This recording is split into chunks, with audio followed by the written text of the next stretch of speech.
This channel does not promote any violence, harmful, or illegal activities. All content provided by this channel is meant for an educational and information purpose only. ফের উত্তাল বাংলাদেশ।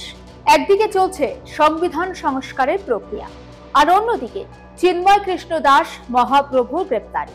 আর তার প্রতিবাদে বাংলাদেশে যে সমস্ত সংখ্যালঘুরা রয়েছেন তারা পথে নেমেছে। ইতিমধ্যে বাংলাদেশের সংবিধান সংস্কার প্রক্রিয়ার জন্য একটি কমিটিও গঠন করেছে অন্তর্বর্তী সরকার। জানা যাচ্ছে সংবিধান সংস্কারের জন্য বিএনপির তরফে প্রায় ৬২টা প্রস্তাব দেওয়া হয়েছে। তবে কি সেই প্রস্তাব তা এখনো পর্যন্ত স্পষ্ট নয়। সব প্রস্তাব সংস্কারের ক্ষেত্রে মানা হবে কিনা সেটা নিয়েও রয়েছে ধোঁয়াশা। তবে সংবিধান সংস্কারের যে প্রস্তাবের ওপর জোর দেওয়া হয়েছে বিএনপির তরফে, তার বেশ কিছু ঝলক পাওয়া গিয়েছে। কি সেই ঝলক? সংবিধানে নির্বাচনকালীন তত্ত্বাবধায়ক সরকার ব্যবস্থায় অন্তর্ভুক্ত করা হবে বা অন্তর্ভুক্ত করার দাবি জানানো হয়েছে। দ্বিকক্ষ বিশিষ্ট সংসদ, প্রধানমন্ত্রী ও রাষ্ট্রপতির ক্ষমতায় ভারসাম্য নিয়ে আসা, উপরাষ্ট্রপতি ও উপপ্রধানমন্ত্রী পদ সৃজন সহ ৬২টা সংস্কারের প্রস্তাব দিয়েছে বিএনপি। জাতীয় সংসদ ভবনে সংবিধান সংস্কার কমিশনের কাছে নিজেদের দাবি লিখিত আকারে জমা দেওয়া হয়েছে বিএনপির তরফে। বিএনপির নেতা সালাউদ্দিন আহমেদ তিনি ঠিক কি বলেছেন? তিনি জানিয়েছেন, সংবিধানের প্রস্তাবনা থেকে শুরু করে তপশিলি পর্যন্ত ৬২টি জায়গায় বিভিন্ন সংশোধনী প্রস্তাব দেওয়া হয়েছে, কিন্তু সেই প্রস্তাব কি মানা হবে? প্রস্তাবের মূল অংশে কিছু নতুন প্রস্তাব দিয়েছে বিএনপি। বাংলাদেশের জনগণের আকাঙ্ক্ষা এবং জুলাই আগস্ট বিপ্লবের শহীদদের রক্তের অঙ্গীকার, ভবিষ্যতে যাতে সংসদীয় একনায়কতন্ত্র বা একনায়কতন্ত্র সৃষ্টি না হয় সেগুলো মাথায় রেখে প্রস্তাব দেওয়া হয়েছে। এবং ঠিক কি জানিয়েছেন সালাউদ্দিন আহমেদ, তার কিছু বক্তব্য শোনাবো আপনাদের। প্রধানমন্ত্রী এবং রাষ্ট্রপতির মধ্যে ক্ষমতার ভারসাম্য আনয়নের জন্য বিধান রেখেছি এবং পরপর ২বারের বেশি প্রধানমন্ত্রী পদে কেউ আসীন হবেন না সেই বিধান রেখেছি।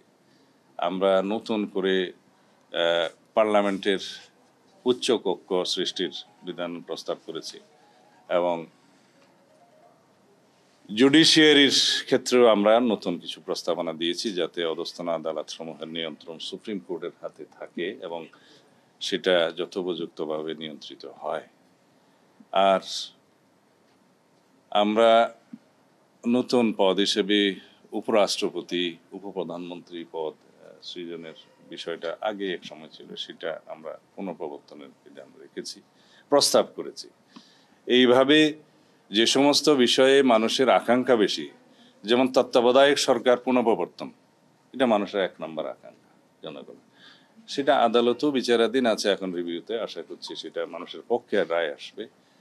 এবং গণভোটের বিধান, যেটা আর্টিকেল 846, 48, 56 and 142 itself, যেগুলো পরিবর্তন আনতে গেলে এবং প্রস্তাবনাতে পরিবর্তন আনতে গেলে যে গণভোটের বিধান ছিল, যেটা আওয়ামী লীগ উড়িয়ে দিয়েছিল, সেগুলো পুনঃপ্রবর্তনের জন্য আমরা প্রস্তাব করেছি।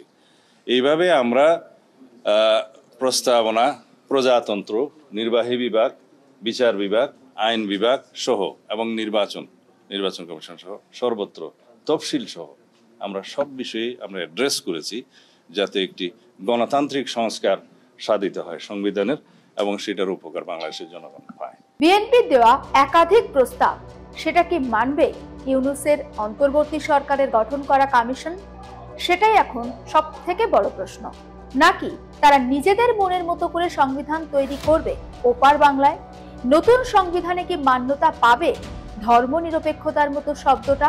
কারণ যে শব্দটা বাদ দেওয়া নিয়ে ইতিমধ্যেই উত্তাল হয়ে উঠেছে ওপার বাংলা, এবং সেখানকার যারা সংখ্যালঘু রয়েছেন তারা কিন্তু রীতিমতো আশঙ্কায় দিন কাটাচ্ছেন। তাদের ভবিষ্যৎ কি হবে? তারা কি তাদের নিজেদের পরিচিত জায়গায় শান্তিতে বসবাস করতে পারবেন আগের মতো, নাকি কোথাও গিয়ে আবারও উদ্বাস্তুতে পরিণত হতে হবে তাদের? ভবিষ্যৎ কি তাদের? একাধিক প্রশ্ন। তবে অবশ্যই নজর থাকছে বাংলাদেশের সেই সংবিধান সংস্কারের দিকে। নতুন সংবিধানে কি কি নিয়ে আসে অন্তর্বর্তী সরকার।